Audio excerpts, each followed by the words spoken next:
नमस्कार विद्यार्थी मित्रांनो, आज मी प्रथमच standard 12th mathematics paper second new syllabus आहे, फर्स्ट एडिशन 2020. फर्स्ट लेसन आहे differentiation practice set 1.1. Differentiate the following with respective to x.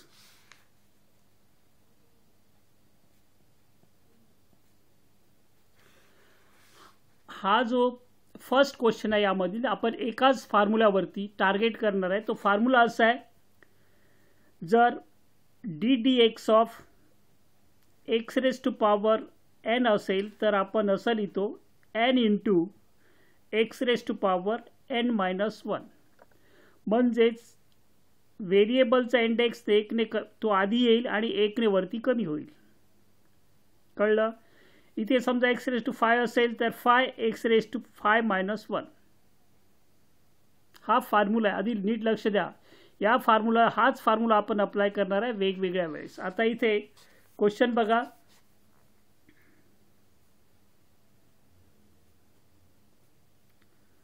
Solution late दिलेला एक्झाम्पल लिहितो मी, त्याला y = म्हणायचं x³ - 2x -1 raise to power 5 ब्रॅकेटचा. ह्याच्यासाठी 2 मेथड्स आपल्याकडे आहेत, ज्याला y मानायचं, u मानायचं आणि u रेज टू पॉवर 5 करायचं. तो पण आहे, किंवा आपण डायरेक्ट मेथड वापरणार आहे. देअरफॉर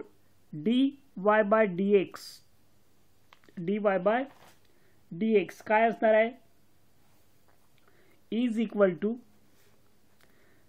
इकडे आपण ddx लिहिलं yला, इकडे पण ddx ऑफ हा ब्रॅकेट असेल x³ - 2x -1 bracket raise to power 5. आता फर्स्ट मेथड, तुम्हाला हा पूर्ण x आहे समजा, x रेज टू पॉवर 5, तर n आधी येईल, इज इक्वल टू n म्हणजे आपला 5 आहे, नंतर ब्रॅकेट आहे तसंच राहील x³ - 2x -1. इथे 5 आहे म्हणजे 5 - 1. याच्याही पुढे हा जो दिलेला एक्झाम्पल आहे त्याच्या पुढे ddx असेल, डॉट द्या किंवा इंटू द्या, ddx ऑफ ब्रॅकेटमधल्या टर्म्सचा x³ - 2x -1. कळलं? तर दिसत असेल इज इक्वल टू, याला मी थोडं इकडे घेतो, हा 5 तसंच राहील. याच्यात काय बदल होऊ शकतो लक्ष द्या, x³ ॲज इट इज आहे, -2x also as it is 1, bracket terms आहे तसेच आहे, 5 - 1 इथे 4 येईल. आता इथे प्रत्येकाचं वेगळं काढणार, 3 टर्म्स आहेत, ddx of x³ - ddx of 2x -dd of -1. तर इथे डायरेक्ट लिहितो मी, याचा इंडेक्स 3 येईल, 1 ने कमी म्हणजेच 3 - 1. हा -2 कॉन्स्टंट आहे तसंच राहील. या एक्सचा एक्स रेज टू पॉवर इथे किती आहे, काही नाही म्हणजे 1 असतो, 1 - 1.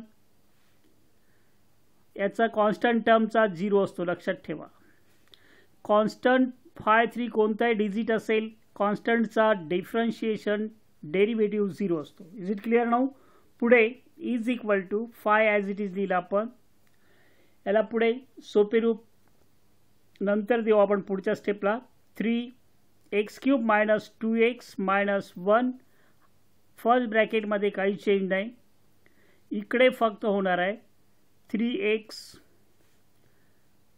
3 - 1 म्हणजे 3x², 1 - 1 0. कोणत्याही नंबरचा इंडेक्स 0 असेल तर त्याची व्हॅल्यू 1 असते, 1 × -2 म्हणजे -2, 0 लिहिण्याची गरज नाही. देअरफॉर फायनल आन्सर पाहिजे तर तुम्ही हा 5 आणि हा ब्रॅकेट आधी लिहू शकता पाहिजे तर. किती, 3x² - 2 फर्स्ट ब्रॅकेटला आपण फक्त इंटरचेंज केला आहे ब्रॅकेट, दुसऱ्या ब्रॅकेटमध्ये x³ - 2x -1 to the power किती, 4. कळलं असेल. यानंतर सेकंड एक्झाम्पल आपण घेतो यातलं. कारण एक एक एक्झाम्पल घेतलं तर मला नाही वाटत 2 वर्षात संपेल, पण तुम्ही मेथड नीट समजून घ्या. सगळेच एक्झाम्पल आवश्यक नाही आहे. मेथड समजली तर तुम्ही कोणतेही एक्झाम्पल सॉल्व करू शकता. Practice set 1.1 differentiate the following with respect to x. Example त्यातलं सेकंड, जस्ट आपण 1 केलं, त्याच्यानंतरचा नेक्स्ट एक्झाम्पल.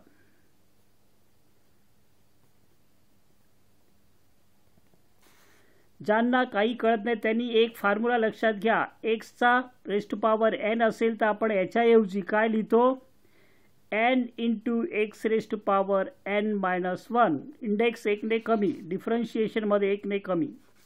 तर इथे लेट गिवन एक्झाम्पल y म्हटलं आपण, y is equal to bracket 2x to the power 3/2 minus 3x raise to power 4/3 minus 5 whole bracket to the power 5/2. याला थोडं मी इकडे घेतो. Therefore dy by dx differentiating both side तसं लिहू शकता तुम्ही. d dx ऑफ हा ब्रॅकेट असेल 2x to the power 3/2 minus 3x to the power 4/3 minus 5 whole bracket to the power किती आहे, 5, सॉरी किती आहे, फक्त 5 आहे. नाही, आपण सेकंड एक्झाम्पल सॉल्व करतोय. 5 किती आहे, 2 आहे. सेकंडमध्ये 5/2 आहे. आता इज इक्वल टू कळलं असेल तुम्हाला. हा n आहे, हा पूर्ण x मान आहे, एक्स रेज टू पॉवर 5/2, तो n इकडे आला.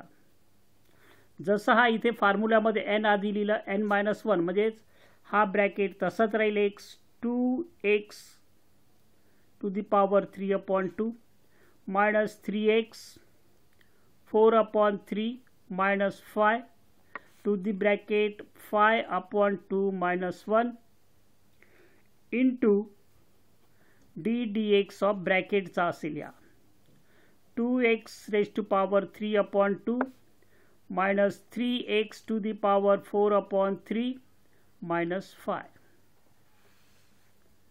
येतो लक्षात. थोडं आणखी इकडे घेतो बघा. इज इक्वल टू हा 5/2 ॲज इट इज. या ब्रॅकेट फक्त इकडे मायनस होईल, बाकी काही बदल नाही. 2x raise to power 3/2 minus 3x power to the power 4/3 minus 5/2 minus 1. 2 into 2 cross केला 2, 5 मायनस 2 3/2. हे कळलं पाहिजे. इंटू हा 2 ॲज इट इज डायरेक्ट काढतो आता मी. इंटू हा इंडेक्स आला 3/2 into x raise to power 3/2 minus 1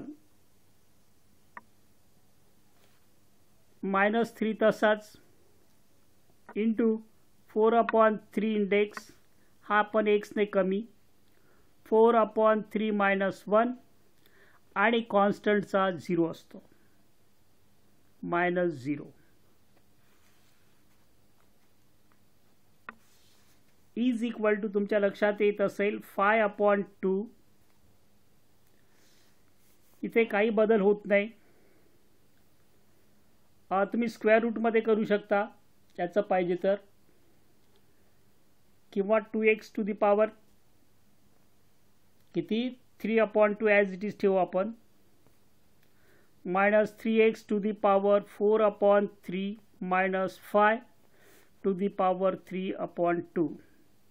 आता इकडे हे 2 गेले. 3 into x raise to power किती राहील 2 इंटू 1 2 3 मायनस 2 1/2 3/2 झालं 1 आणि डिनॉमिनेटरचा 2. हा मायनस 3 गेले. 4 as it is x raise to power 3 into 1 3 4 minus 3 1/3. याचा 0चा 0च राहील, तो लिहिण्याची गरज नाही. Is equal to 5/2 x to the power 3/2 minus 3x to the power 4/3 minus 5. First bracket example मधला ॲज इट इज लिहिला आपण. इथे मात्र थोडा चेंज होते. जर इंडेक्स 1/2 असेल म्हणजे स्क्वेअर रूट, 1/3 असेल म्हणजे cube root. 3 root x minus 4 into cube root of x एवढाच बदल आहे. फायनल आन्सरमध्ये तुम्ही फार तर dy/dx इज इक्वल टू हा ब्रॅकेट पाहिजे तर आधी आणू शकता तुम्ही. काय होईल, हा 5/2 तसंच राहील. हे सगळे मल्टिप्लायमध्ये हा सेकंड थर्ड 3 टर्म आहेत. 2x 3/2 minus 3x to the power 4/3 minus 5 3/2. काहीच बदल नाही केला आपण. हे आधी लिहायला पाहिजे होतं खरं तर. जाऊ द्या आता. हेच फायनल आन्सर असेल आपला. 3 root x minus 4 cube root of x. 2 method आहेत. तुम्ही कोणत्याही मेथडने सॉल्व करू शकता. यानंतर आपण एक लास्ट एक एक्झाम्पल घेऊ आणि मग आपण थांबतो इथे.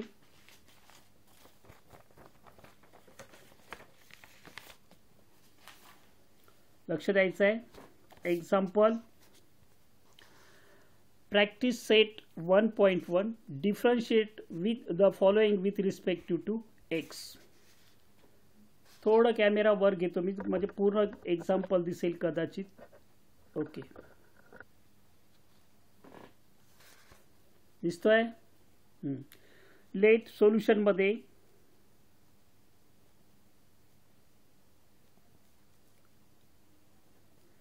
y is equal to given example लिहिलं आपण x² प्लस 4y मायनस 7. हा एक गिवन एक्झाम्पल आपल्याला दिलेला. पुस्तकात तुम्ही चेक करून घ्या. एक जरी मिस्टेक झाली तर पूर्ण उत्तर चुकू शकतं. एक्झाम्पल 2 आहे आपला हा. कोणता, third. x² plus 4x minus 7. 4x आहे इकडे, सॉरी, 4x मायनस 7. तर याला तुम्ही इज इक्वल टू असं करू शकता. अंडर रूट म्हणजेच इंडेक्स 1/2. x² प्लस 4x वरती बघा example minus 7 to the power 1/2. 1/2 असेल तर अंडर रूट म्हणजेच इंडेक्स 1/2. घट्ट बसवा डोक्यामध्ये की रूटमध्ये सगळं असेल तर ते इंडेक्स फॉर्ममध्ये आपण असं लिहितो.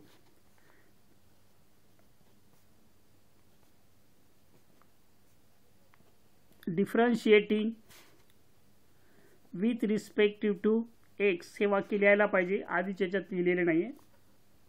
काय होईल मग, dy/dx. ddx आपण याला जास्तीचं घेतला आहे. Is equal to ddx of हा ब्रॅकेट असेल x² plus 4x minus 7 to the bracket complete 1/2. आता फॉर्म्युला अप्लाय. n हा आहे, n ब्रॅकेट लिहिला as it is x² plus 4x minus 7 1/2 minus 1. 1 ने कमी होतो इंडेक्स. इंडेक्स रिड्यूसेस टू, त्यामधून 1 ने कमी करा, रिड्यूस टू 1 किंवा मायनस 1 करा. n minus 1, n minus 1 1/2 x² पुढे राहील याच्या ddx ऑफ ब्रॅकेट राहील x² प्लस 4x मायनस 7. इथे काहीच बदल होत नाही. फक्त 4x minus 7 index 2 minus 1 minus 1/2 into x²चा 2x 1 ने कमी होईल इंडेक्स प्लस 4xचा 1 ने कमी झाला 1 येईल इंटू 4. याला पाहिजे तुम्ही असं करू शकता. पॉझिटिव्हमध्ये होईल 1/2. हा रूटमध्ये तुम्ही लिहू शकता पाहिजे तर x² plus 4x minus 7 into यामधून 2 कॉमन काढलं x प्लस 2, हे 2 जर कट केले तुम्ही तर you will get final answer x plus 2 upon given example मधला x² plus 4x minus 7 dy by dx is equal to. आवडलं तर नक्की सांगा, पुढचे व्हिडिओ मी टाकेल आणि इतरांना तुमच्या मित्रांमध्ये शेअर करा. आता हे शोधायचं कसं, याच्यासाठी मी special playlist 12th standard mathematics second syllabus 2020 असं लिहिणार आहे, त्यामध्ये शोधायचे. माझे आधीचे जुने पण खूप व्हिडिओ आहेत, तुम्ही कन्फ्यूज व्हाल, पण तुम्ही एक्झाम्पल कसं सोडवायचं, फॉर्म्युला कोणतं वापरायचं याचं प्रॅक्टिस करा. कठीण काही नाही आहे, गणितासाठी खूप वेळ द्यावा लागतो. कॉन्फिडन्स शेवटपर्यंत पाहिजे. किती कठीण उदाहरणं आली तरी जे आपल्याला समजले त्याची तरी प्रॅक्टिस करा. Best of luck.